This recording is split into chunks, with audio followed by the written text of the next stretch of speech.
Thierry, là on vient tout juste de sortir de la conf Nintendo et je tiens à dire que j'ai fait exprès de pas dormir pour préparer des vannes, mais manifestement j'ai pas besoin parce que t'as l'air d'en avoir gros. Ouais, j'en ai des gros sur la patate. Là pour moi la conférence c'est un fail mais épique. Je m'attendais à plein de choses, on n'a rien eu. Donc on va attaquer petit à petit par les différents points. Ça a commencé donc avec Miyamoto qui débarque, donc pour une grosse présentation de Pikmin 3. Donc ça c'était cool. Donc le jeu est vraiment, de ce qu'on a vu, est magnifique. Donc il y a 4 nouveaux personnages qui seront jouables donc dorénavant, donc 4 leaders qu'on pourra contrôler.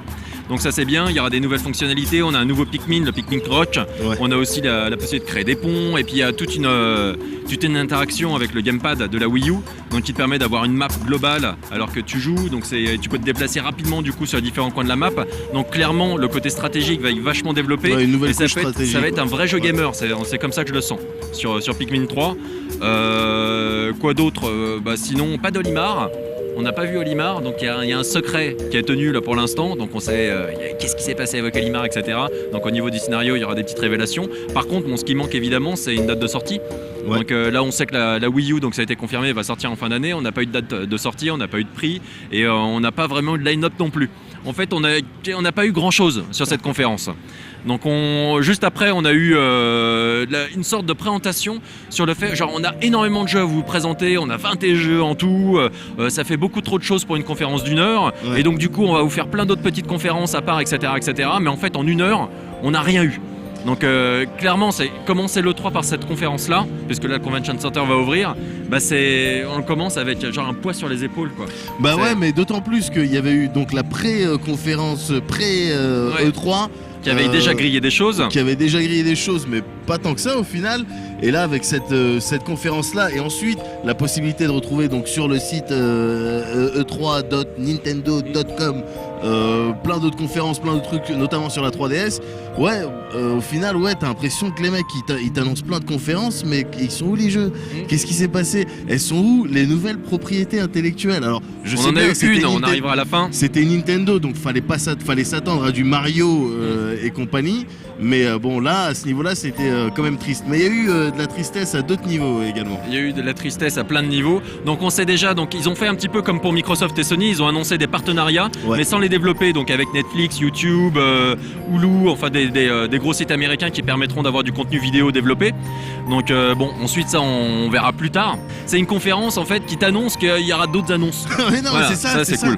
Ensuite, on a une présentation du gamepad de la Wii U, donc on l'a vu dans tous les sens, on a vu le double stick, on l'avait déjà eu un peu en main l'année dernière, donc maintenant on a vraiment la version finale. Ok. Par contre, grosse annonce, c'est que la Wii U donc, va supporter 2 gamepads. Voilà. Donc du coup, ce qui permet d'avoir un gameplay asymétrique encore plus profond, avec 2 mètres de jeu et ensuite des joueurs tout autour, et peut-être 2 mètres de jeu en concurrence avec les autres joueurs. Enfin, ça peut, il y a des possibilités. Ça veut dire qu'il y a des jeux qui nécessiteront de jouer avec 2 gamepads. C'est ça. Exactement. Ça le délire. Ok. Bon, on n'a pas eu vraiment de démonstration concrète sur cette utilisation-là une nouvelle fois, mais il y a cette annonce. Ensuite, ils ont reparlé du Miiverse, donc avec cette espèce de réseau social intégré à la Wii U qui permet d'accueillir des Mi de tous ses amis, etc.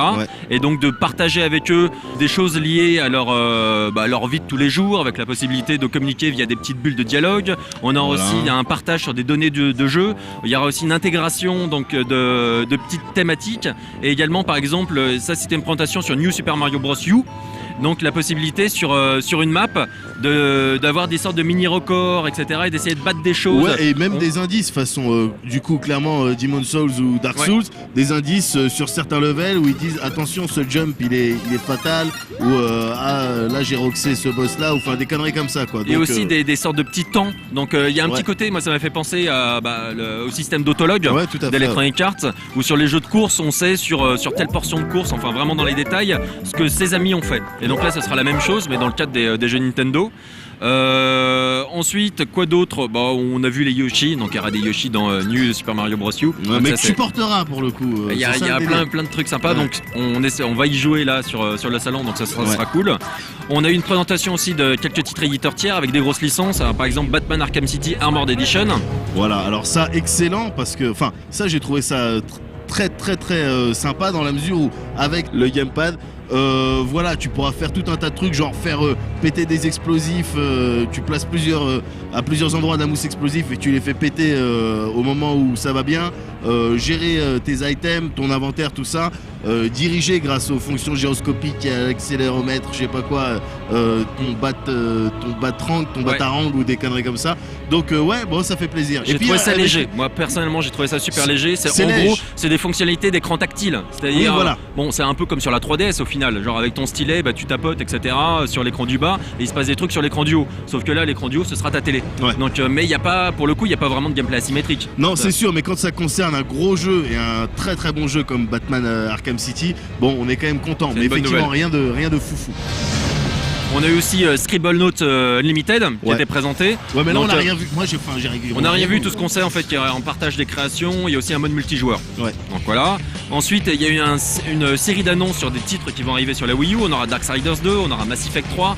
Donc c'est marrant parce que là les conférences, ce qui est important, c'est de voir un petit peu les réactions du public. Ouais. Et donc là, les réactions du public ont été très tièdes.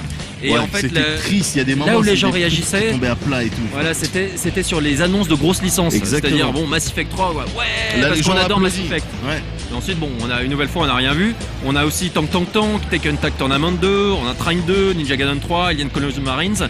Donc tout ça, en fait, c'est des jeux qu'on connaît déjà, qui sont déjà sortis, qui vont sortir, et sur du multiplateforme. Et bon, voilà. On a aussi on a une présentation de Wii Fit You. Donc voilà, bon ça c'est pas tout à fait pour le public No Life avec le Fitmeter et avec des jeux qui semblaient quand même intéressants avec le trampoline. Donc par exemple le trampoline, tu vois ton personnage sauter sur l'écran de la télé et en fait avec le petit gamepad tu peux viser précisément genre où tu veux atterrir de manière bien boostée. On a aussi un petit truc de luge, etc. Bon ça avait l'air sympatoche. Voilà. Vite F, mais concernant les éditeurs tiers, c'était surtout Ubi qui est revenu en fait et qui a refait parler de. Juste avant Ubi, il y a eu Sign. Ils ont présenté Sign. Ouais, crazy. J'ai rien à dire dessus.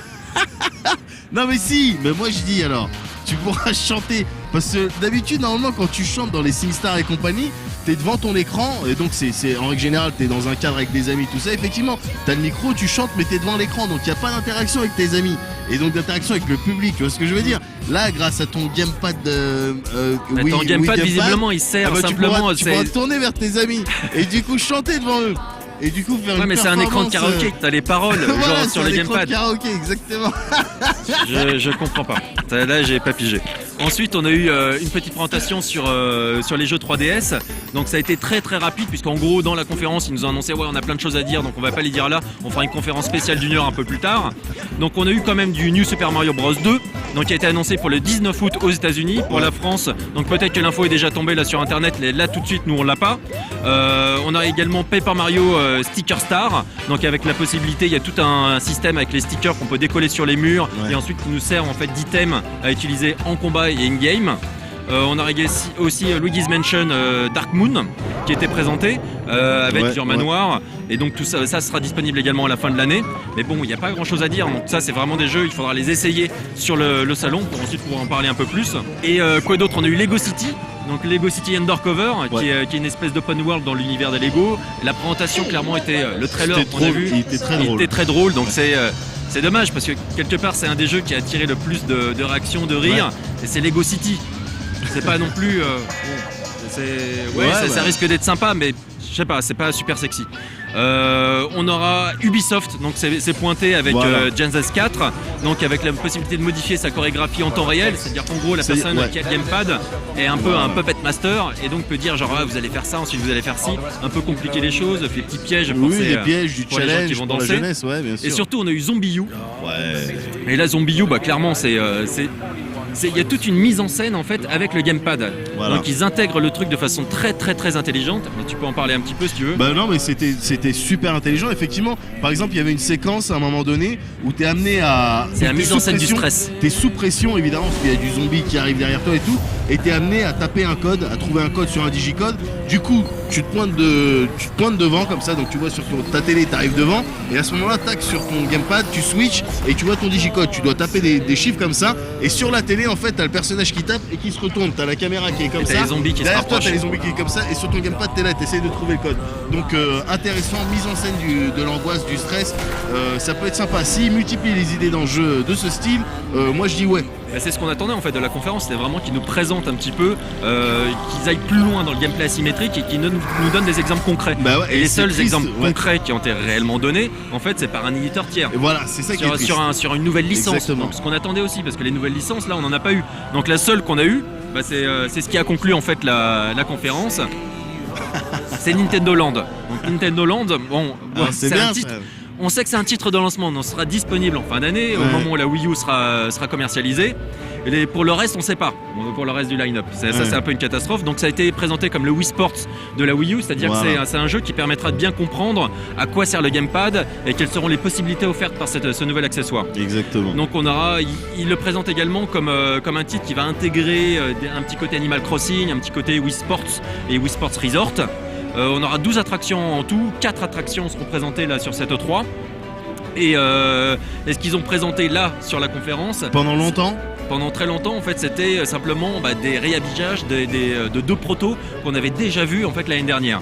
Donc on a eu par exemple le lancer de shuriken, donc on peut lancer des shurikens genre à l'aide de son petit gamepad, et on aura ici une espèce de jeu de cache-cache où 4 joueurs essaieront d'échapper à des fantômes.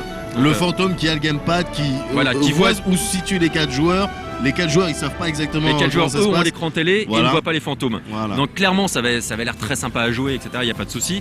Mais passer autant de temps sur la description d'un minigame, c'est juste incompréhensible. Ouais. Incompréhensible. Et donc, voilà, sinon, c'est rien sur la Wii U. Donc, on n'a aucune info sur ce qu'elle a dans le ventre, Ouais. sur ses caractéristiques techniques. On n'a aucune info sur toutes les fonctionnalités multijoueurs. On n'a aucune info sur la connectivité éventuelle avec la 3DS. Moi, je m'attendais à plein de choses pour cette conférence. Je m'attendais, par exemple, à ce qu'ils nous disent que sur tous les mythes de sa 3DS, on puisse les récupérer ensuite dans le Miiverse de la Wii U. Et je m'attendais peut-être à ce qu'ils le fassent même en live, c'est-à-dire tous les gens qui avaient leur 3DS avec leur Timmy, ils le voient là soudainement sur un écran géant, intégré sur ce réseau Ça aurait social été de la Wii U. huge, ouais, ça aurait été bien, ça aurait été smart de leur part. Mais bon.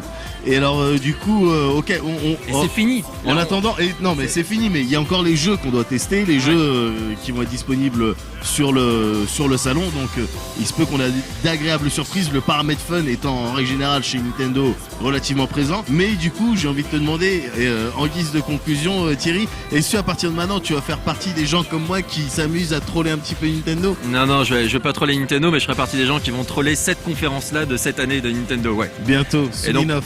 on se retrouve la semaine prochaine, du coup, pour cette fois-ci, plein de petits comptes rendus sur les différents stands Ouais. en direct de l'E3, puisque là, le salon vient d'ouvrir.